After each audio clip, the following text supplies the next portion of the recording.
Dejamos la palabra. Tele, mari pikuno wain kompuche, tutengi pelangen, boleh palu na pachanto, inche ta nyegui Guillermo Bando Piñe, pau kita wain tupile, inche tuun osorno Piñe Carraple, ellos pele mulai Piñe Mapu Rawe Piñelu, ellos pele ta tuun inche. Kachen inche ta chikatu ni ingeniería tu pachi chikatu emu. Veo en tunta mi carrera, incheta, tú sabes que funta salud meo, red de salud secreto meo, ta quiñetri panto me le punta, a loca ma meo me le punta quiñetri panto, rupachi semana me tenta wiño patunta ni ma meo, que trozo mu ken pequeñiche, rey inglés mu japonés mu tumu que funinche, rupachi tripanto, por eso, digamos, no estoy hablando tan bien todavía ni español, ni mapudungun, ni nada, así que, ni japonés tampoco, así que estoy a media de todo, pero creo que se entiende un poco mi mapuche que bueno, mi mapudungun. Yo soy del territorio huilliche, como un poco le estaba explicando, soy de Osorno, de allá soy, y un poquito, aunque suene un poco, primero el nombre de la variante territorial y su impacto en la discusión de la lengua mapuche. Un poco el objetivo de esta presentación es ver qué desafíos y qué problemáticas plantea el hecho de que existan variantes territoriales, que por supuesto en sí mismo es una riqueza, parte del patrimonio, cierto, cultural del pueblo mapuche, pero sí dificulta muchas veces enseñar y transmitir la lengua en distintos territorios, y eso es un poco lo que quiero hablar hoy día en base a mi experiencia. Entonces, ¿cuál es mi experiencia? Primero que todo, yo soy mapuche huilliche, soy del sector de Rahue, de Osorno. Dicen que soy neohablante, que le llaman a las personas que digamos que aprendieron la lengua una vez ya siendo adultos, que fue mi caso. Y aquí menciono algunas de las personas con las que aprendí, mencioné solo los apellidos porque a algunos les da vergüenza que coloque el nombre completo, pero por ejemplo aprendí con Guayquillán, Ñamco, Antinao, Catalán, Cañao, Zoncón, entre otros fueron como mis profesores. No, y cuando digo profesores son personas que digamos me ayudaron a digamos, saltar ciertas barreras, porque uno puede hablar en mapudungun con una persona que hable mapudungun, pero no necesariamente su profesor, solamente estamos interactuando. Las personas como me ayudaron como a aprender la lengua mapuche. Y también soy ingeniero de esta facultad, me especialicé después en procesos y también he trabajado principalmente en relaciones internacionales y en salud. Esa ha sido principalmente mi experiencia laboral. Y como profesor también de la Facultad de Lengua Mapuche, por 2 años, primero con Cristian y después cuando Cristian se fue al sur, quedé solo con el curso de Lengua Mapuche acá en la facultad. ¿Sí? Eso. ¿Y por qué creo que es importante mencionar estos aspectos? Porque en el fondo eso me permite comparar distintas variantes lingüísticas. ¿Sí? Yo no soy como las personas hablantes que aprendieron solo con gente de un solo territorio, entonces yo no puedo decir esto es lo bueno, esto es lo malo, porque yo le tengo que agradecer a todas estas personas lo que yo sé. Entonces yo siempre he valorado mucho las diferencias dialectales o las diferencias que hay en el mapudungun en los distintos territorios, parte de mi personalidad, igual como profesor. ¿Sí? Yo siempre trato de enseñar 5 cosas, 5 palabras distintas para mencionar una cosa. No digo existe una sola, ¿sí? Ese es mi tipo de clase que yo hago. Y mi idea es que la gente de ingeniería esté abierta, digamos, a entender que si va a un territorio quizá se utiliza una palabrita y si va a otro se utiliza otra. Ese es un poco mi enfoque. También, bueno, haber hecho estas cosas requiere investigar desde distintas fuentes, ¿sí? Quizás, como había mencionado, ahora igual hay alto material, como se mencionó en la presentación anterior, para aprender mapudungun, pero aún así, 10 años atrás, 6 años atrás, igual era más difícil de repente aprender bien mapudungun solamente con lo escrito. Sí, además porque siempre va a ser necesaria además la experiencia con los hablantes para que uno, digamos, no hable, para que uno vaya adquiriendo la entonación, ¿cierto?, correcta y pueda darse a entender. Y también requiere escuchar una variedad de perspectivas y observar atentamente prácticas que no son necesariamente de mi territorio. ¿Sí? Cuando uno va, suena un poco feo meterse, pero cuando uno va de invitado a otro territorio, uno observa cosas que no le hacen mucho sentido desde la ignorancia, ¿cierto? Porque uno no conoce ese territorio, no conoce por qué hacen las cosas de una manera o de otra, por qué hacen la ceremonia de esa manera, por qué hacen el guillatún empiezan a esta hora, etcétera, etcétera.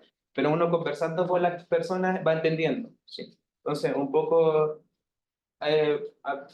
también eso un poco es lo que tenía que aprender, digamos, para llegar hasta donde estoy, y todavía sigo aprendiendo hoy.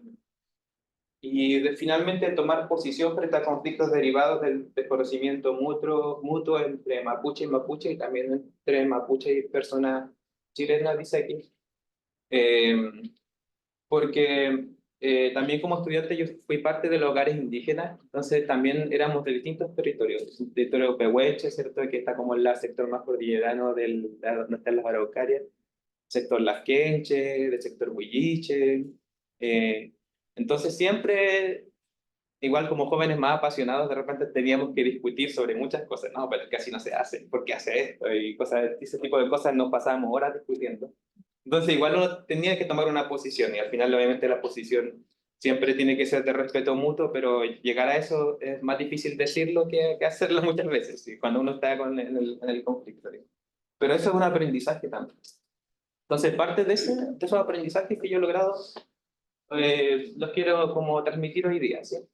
Entonces, primero que todo, para la gente que no tiene tanto conocimiento del tema, esto es como un poco, según dice en 1960, lo que era el territorio mapuche completo, digamos, el lugar donde habitaban los mapuches, junto con, obviamente, otras etnias indígenas, ¿cierto? ¿No?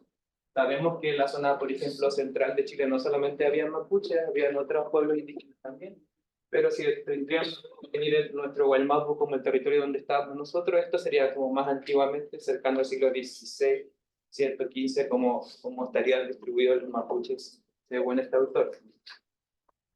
Pero también sabemos, ¿cierto?, por la historia de Chile, que todo el mapuche fue perdiendo influencia y perdiendo territorio con los años, ¿cierto? En particular, bueno, creo que esta imagen del centro es interesante, ¿cierto? Porque primero que todo tiene marcado el año 1825, ¿cierto? Que coincide con el Tratado de Tapima, y en el fondo define como lo que es el territorio mapuche de ahí en adelante, que quedó del Biobío, ¿cierto? Hacia el sur, pero todos sabemos lo que pasó después, ¿cierto? Después el territorio fue invadido por el Estado chileno, entonces por eso este año igual es bien significativo porque uno dice aquí ya existía Chile, aquí no hay un conflicto con los españoles, ¿cierto? Hay un conflicto con Chile, entonces este tipo de cosas nos ayudan a entender por qué de repente hay tantas roces entre los mapuche, entre la gente mapuche y el gobierno, por ejemplo, sobre todo, ¿cierto? Es algo inevitable si uno, digamos, lee o escucha lo que son las vivencias del pueblo mapuche a lo largo del tiempo, ¿cierto? Eh, y aquí también quise poner una perspectiva mapuche de lo que es el territorio, ¿cierto? De lo que es nuestro Guaymapu.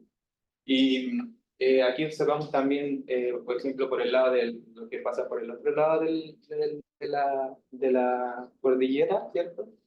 Y acá observamos, por ejemplo, el territorio de los pehuenches, cerca de la cordillera, los huenteches, naches, las quenches. Sí, son maneras de identificarnos mapuche en distintos territorios. ¿Sí? Son las identidades territoriales.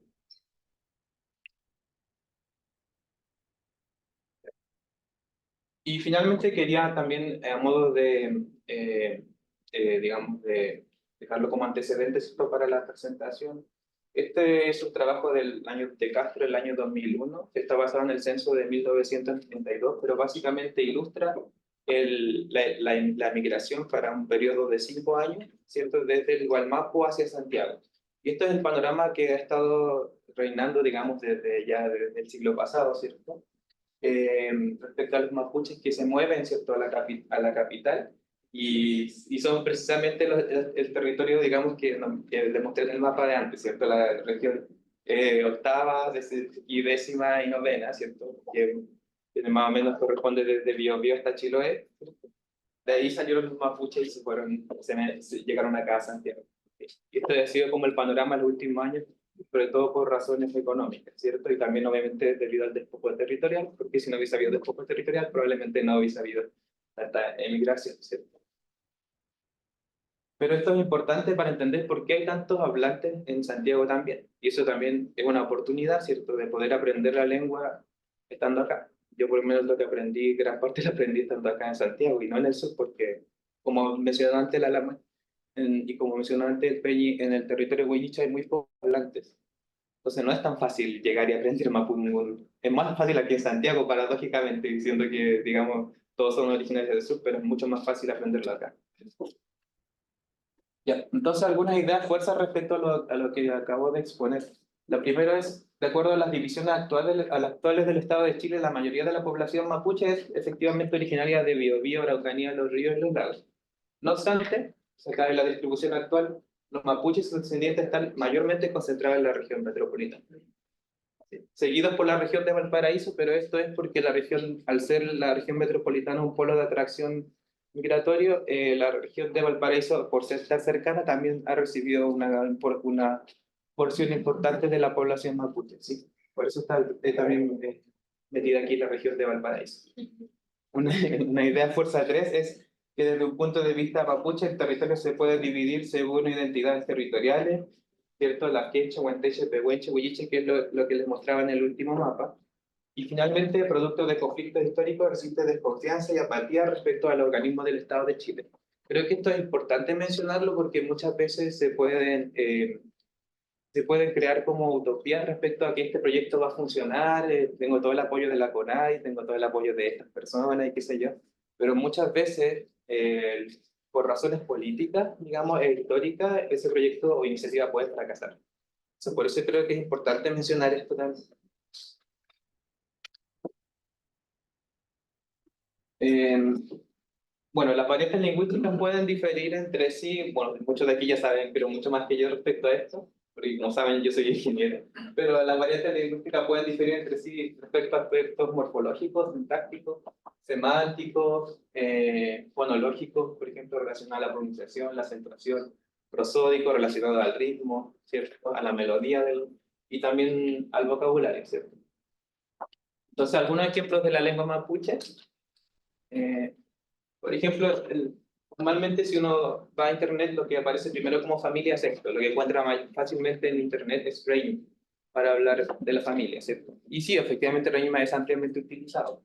Pero también, por ejemplo, en el territorio pehuenche de los Quimay se dice Rubel, para hablar de la familia. Esta es una palabra que mucha gente joven de los Quimay tampoco sabe, sino que esta viene de ancianos.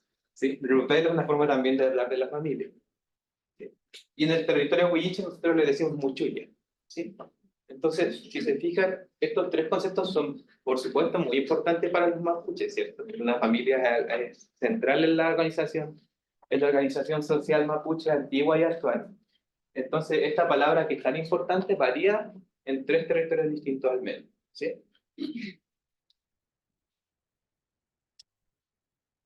Otro ejemplo es el caso, por ejemplo, del Pilquén. Pilquén es también una palabra de hecho del territorio huilliche, que es la manera en que nosotros llamamos al telar, que en la mayoría de los territorios se dice huichal, ¿cierto? La mayoría de los territorios se dice huichal, pero nosotros le decimos Pilquén. Y aquí, si se fijan, hay un sonido escrito, hay una manera de escribir que es propia del huilliche, que es con la S y la L, que es el sonido de la sh, que no existe tampoco en otras partes, ¿sí? Entonces sería Pilquén, Pilquén. Y aquí dije, en general es Huichal, ¿cierto? Pero lo curioso es que también Pilquén también existe, por ejemplo, en el territorio pehuenche de los Quimay, pero ellos se refieren a la vestimenta de la mujer con esa palabra. Y obviamente no la pronuncian con la sh, la pronuncian con la y, Pilquén dicen ellos. Pero al final uno se da cuenta que es interesante, para mí es súper interesante que dos palabras iguales tengan significados tan similares, ¿cierto?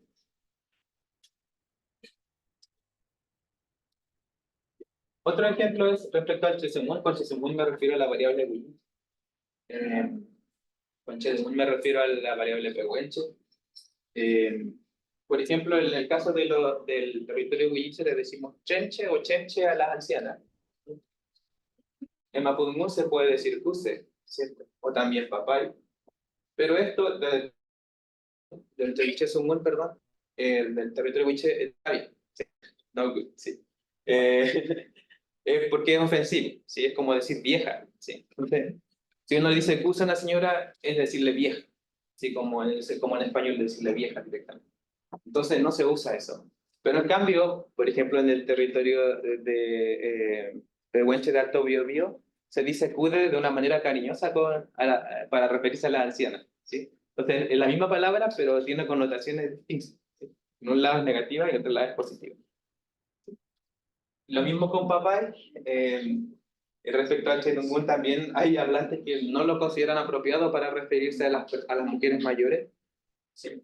Pero también papay para otros territorios es una manera muy cariñosa y respetuosa de referirse a una persona mayor. Entonces, estas son otros ejemplos digamos, de las diferencias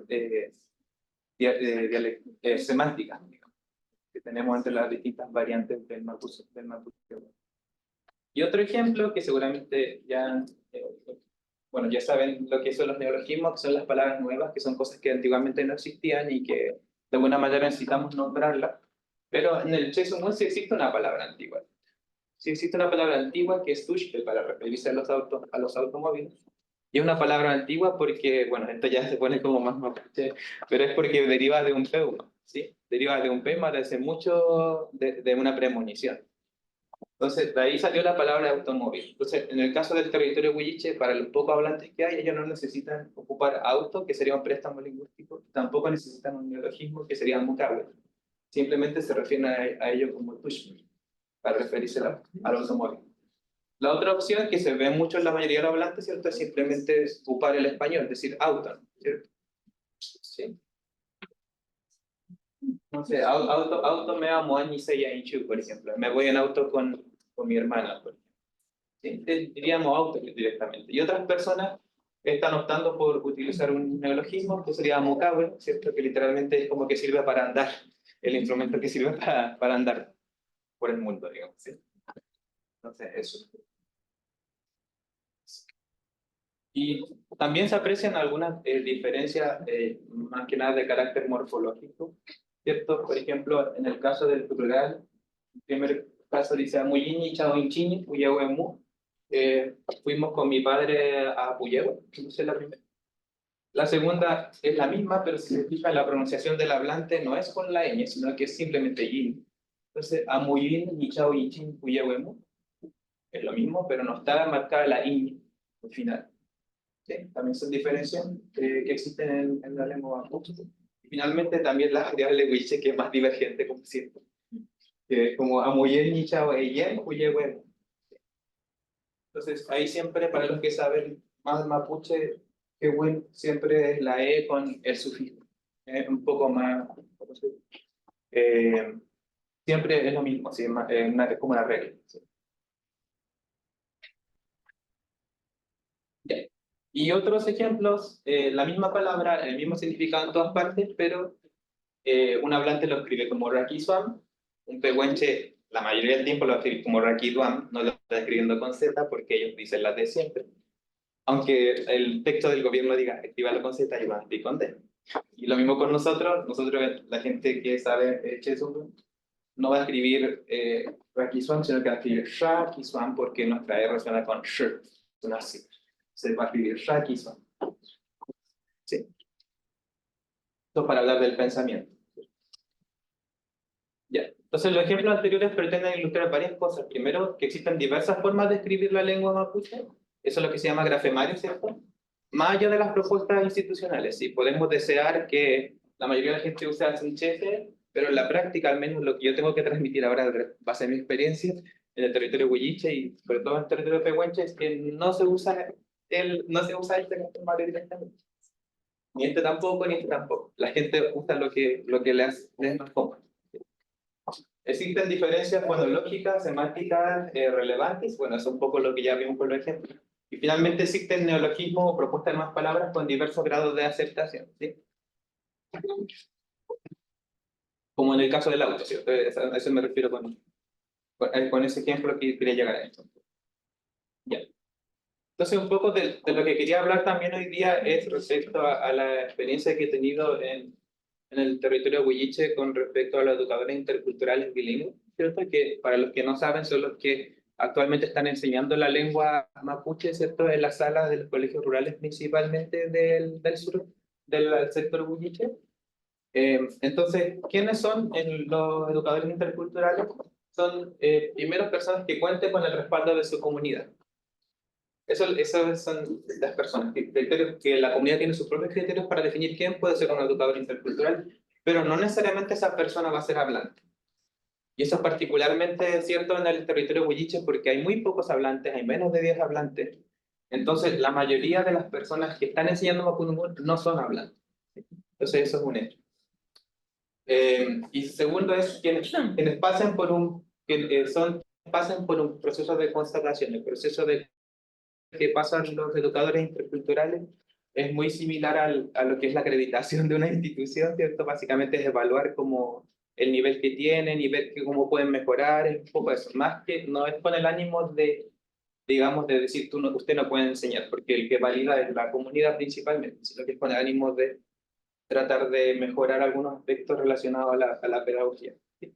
Pero una vez que es reconocido como educador intercultural una persona, una vez que es reconocida como tal, en el aula suele ser acompañado por un profesor, que es mentor, ¿cierto? Que tiene el título de profesor. Y también existe un esquema de objetivos a cumplir plasmado en la periodización curricular, que es este documento que lo pueden, que seguramente las personas que son educadores lo conocen. ¿Sí?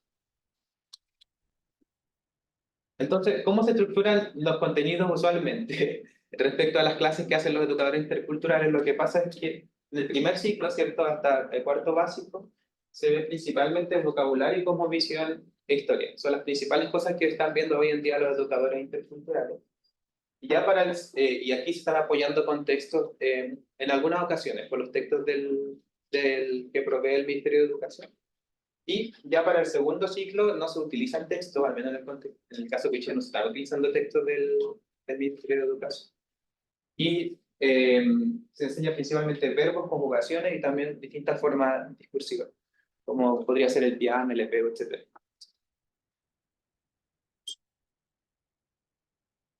Entonces, si bien existen materiales de apoyo, libros que son, digamos, libros que son provistos por el Ministerio de Educación, en la práctica se utilizan solo parcialmente en el primer ciclo, ¿sí?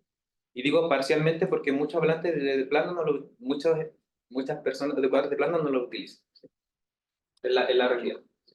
Entonces, la mayoría del material de apoyo es elaborado, adaptado por el educador mismo, ¿sí? Partiendo por el hecho de que está escrito en un grafemario, que no es el local, entonces la persona que va a enseñar, si quiere tomar una actividad de ese libro, tiene que adaptarla a su grafemario primero, se tiene que darse ese trabajo.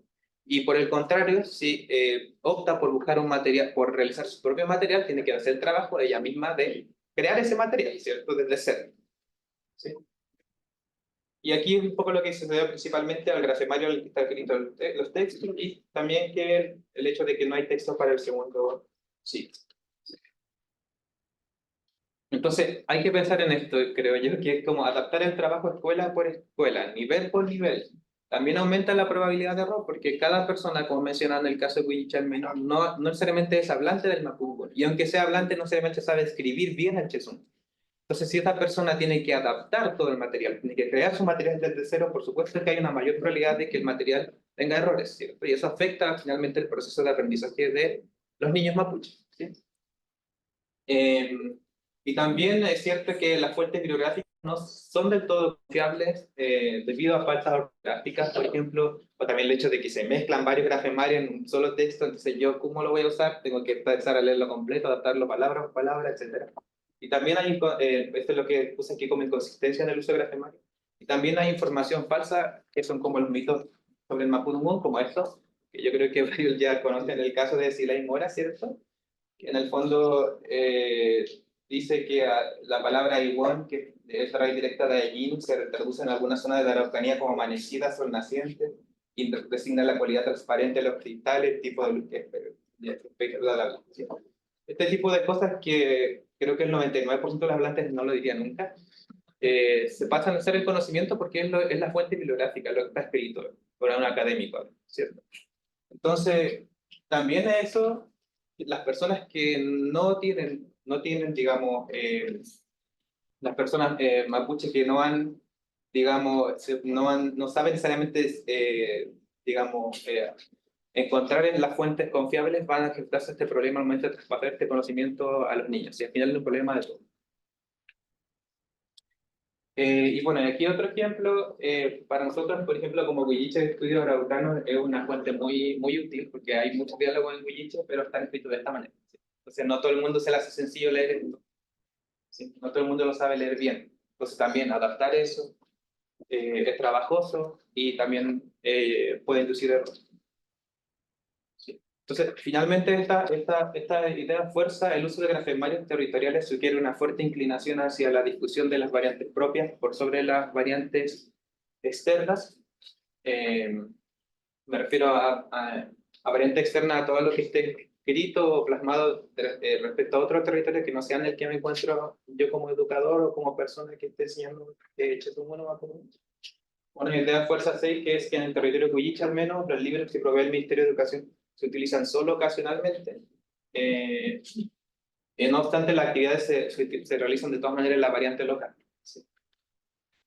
Una idea fuerza 7 es que cada educador adapta el material de manera individual. El hecho de que cada educador adapte el material de manera individual es ineficiente, ¿cierto? Es trabajo que quizás si una persona lo hace y lo comparte, si tuviera la posibilidad de compartirlo con los hablantes que son educadores interculturales, no tendríamos cada persona, digamos, que estar generando su propio material, ¿sí? Su propia adaptación del libro, por ejemplo. Y eso es ineficiente y puede ser contraproducente cuando no existan formas efectivas de validación, porque recordemos, mucha gente no es hablante o mucha gente es hablante, pero no sabe escribir, entonces, ¿cómo podemos validar que lo que yo estoy haciendo esté bien, está bien? Es un trabajo pesado igual para la persona, aunque sea hablante, ¿cierto? ¿Cómo yo puedo asegurarme de que lo que yo escribí está bien escrito? Si hubiera otro hablante al lado, si hubiera una manera de que nosotros nos contactemos de manera más fácil, porque recordemos que esto sucede muchas veces en la ruralidad, no es fácil encontrarse, quizás sería mucho mejor, ¿cierto? Y finalmente, la fuente más fidedigna de información siguen siendo los hablantes nativos de la lengua mapuche, que no necesariamente conocen o emplean lo que ya he dicho, ¿no? ¿Sí? Eh, Ideas finales que no son fuerzas. A pesar de los esfuerzos por estandarizar la escritura del mapudungun, en la práctica pareciera que los hablantes continúan optando por usar sus grafemarios propios, al menos en varios territorios. Los recursos audiovisuales como material de apoyo siguen siendo relativamente más confiables, porque no estamos enfrentándonos a un texto que puede estar mal escrito, ¿cierto? Que puede estar digamos, mezclando grafemario, etcétera, ¿sí? Dado que transmite la información directamente desde los sabios los hablantes, ¿sí?